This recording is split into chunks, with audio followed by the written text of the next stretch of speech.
哦吼，陈师傅开挖机，只开烂挖机。完了，来时好好的回不去了。最近这个上沙的老人有点多，今天这个东家拉了几车黄土到沙里面来，因为这块地不平整，以后做沙米沙不好用，所以要把这块土地填平才行。老铁们，你们看到前面的纪念碑没有？这整座沙到处都是沙米沙。东家说要把这整块土地围起来，划清界隙。最近上沙的老人特别多，房子被别人占领了，所以让我挖机来把这整块地全部整平，然后种上树。这些以前种的树就全部要挖掉，先把树枝给东家清理一下，再把树推倒，树根也要挖出来，然后丢到一边。这棵树也是像刚才同样的步骤，这样把一棵树挖倒真的很解压。这些树东家说拿回家做茶烧熏腊肉，要不是东家自己想要，我都想把它们带回家，老婆一定会夸我很顾家。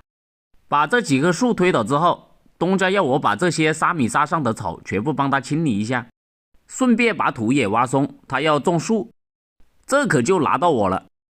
土堆上的草我都不敢清，更别说把这些土堆挖松了。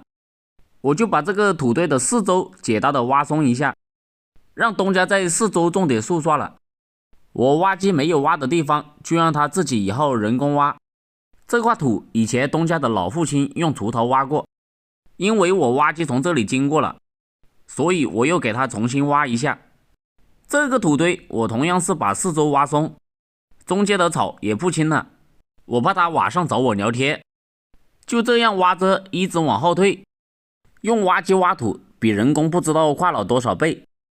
东家说早知道挖机这么快，就不让他老父亲拿锄头挖土了，又被我重新这样挖了一片，感觉白挖了。前面这块种马树的地就不是东家的，东家让我紧挨着树把土挖松。挖着挖着就来了一个老奶奶，她来就指着我一顿骂，说我这个做师傅的是怎么挖的。东家就一直跟他在交涉，然后我也没有回他，结果他就站在我挖机面前堵着我，他说让我别挖了，然后今天也不要我挖机走了。东家就跟老奶奶说你到底要怎样，让老奶奶她指挥我挖机，她想怎么挖就让我挖机怎么挖。老奶奶说让我推一点土到她那边去，然后让我中间留一条路，就用斗这样把土趴紧，趴一条路出来。这条路还以后不准东家在上面种树，老奶奶想要怎么挖，东家要我听他的。然后东家的老父亲就来了，他说老奶奶当初种树的时候是紧挨着边界种的树，也没有留路，为什么今天让他们来留路？他觉得不公平。但是东家就一直劝老父亲让他回家，他不想发生更大的矛盾，怕老奶奶堵住我挖机，把我也牵扯进来了。后来我得知东家跟这个老奶奶是生意上的对头，我们整个镇就只有他们两个做园林绿化的，他们两户人家又是同一个村的，所以在生意上有冲突。本来这两块地的中间是没有路的，但是这个老奶奶她要么就要东家留条路，要么就留一条水沟在中间。如果今天不答应她，她就堵着我挖机不让我走。所以东家为了我着想，他就妥协了。你们觉得东家做得对吗？感谢大家的收看。哦，陈师傅开挖机，只开烂挖机。今天干完活竟然被别人用车子堵住，来时好好的回不去了。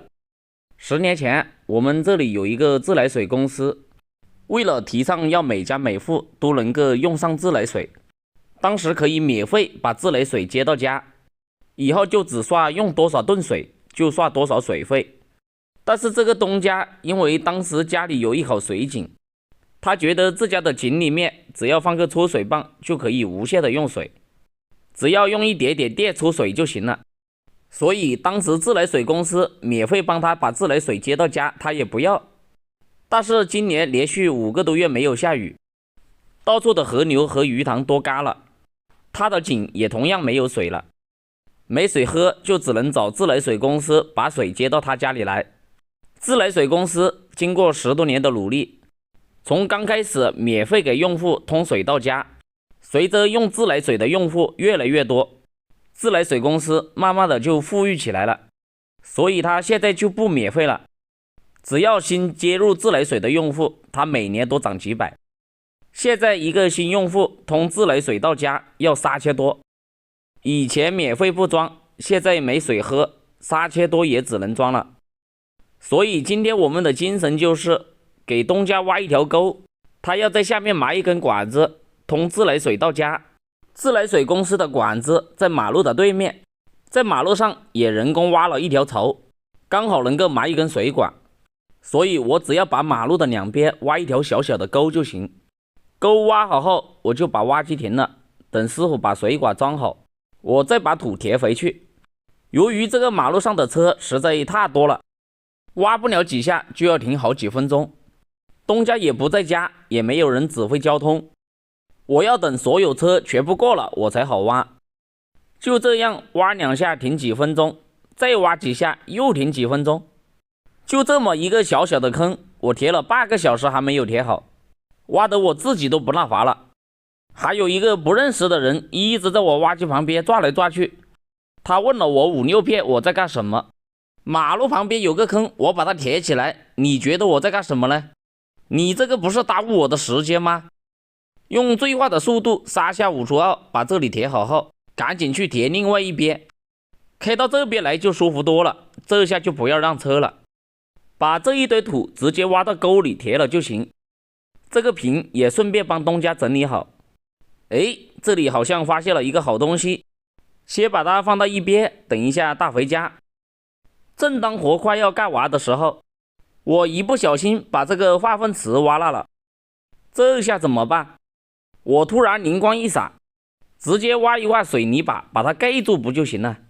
然后边上再扫一点土，这下就没人知道了。最后把这些堵在车库门口的沙子也扫到边上一点。正当我准备把挖机开回家的时候，东家回来了，他把车子停在路口，把我堵住了。难道是我刚才做的事被他发现了吗？应该不可能啊，我做事一向很小心的，只要东家没有当场发现我，我是绝对不会承认的。我又干了2分钟活，然后这个车子就不见了。当我最后把这个树下的土整理一下的时候，树上突然掉下来一个东西，仔细一看，原来是不小心把别人的家弄下来了，我要把它放上去才行。所以我又用挖机轻轻的挖着给它放回去了。等他们飞回来的时候有个家。最后我把这个自己捡到的东西带回家，然后把挖机也开到拖车上。今天的活就干完了，这个东西还是挺不错的。下次挖3米沙的时候，这把锄头绝对能派上用场。感谢大家的收看。